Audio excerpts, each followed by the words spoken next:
really it all started when I was very, very young and watched the U.S. land on the moon for the first time.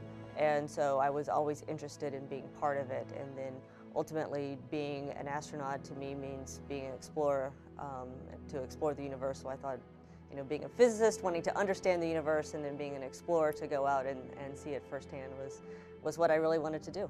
Well, I went to Rice University in Houston for college. I chose Rice University because I wanted to go to a school that was good in science and engineering. I wasn't exactly sure what I wanted to study, but I knew it was in that general area somewhere.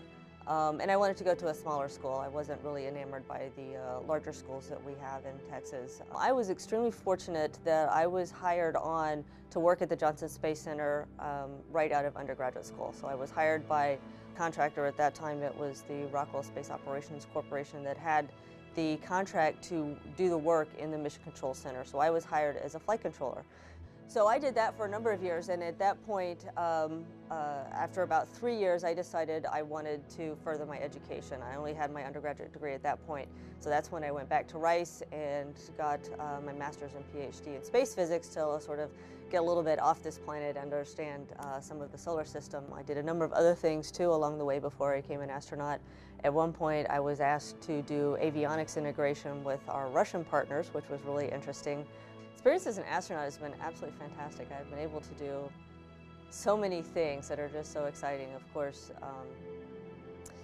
I spent 6 months on this, nearly 6 months on the space station, living and working there, which was a fantastic experience. Leading up to that, by the time I flew, we were winding down our shuttle program, and so I actually flew on the Soyuz rocket with the Russians. What was very exciting to me about that is that I was actually trained as the co-pilot on the Soyuz, so I was fully trained, just like the commander, to do everything that needed to be done for launch, rendezvous, docking, undocking. We actually relocated our Soyuz, so we briefly undocked from the station and went out to another docking port and redocked, and so I was trained in all of that, which was really neat because I'm just a little physicist, a NASA astronaut, and being able to learn how to and being expected to know how to fly an international partner vehicle is quite something, I think, and having to do it all in Russian, which kind of steps it up a notch.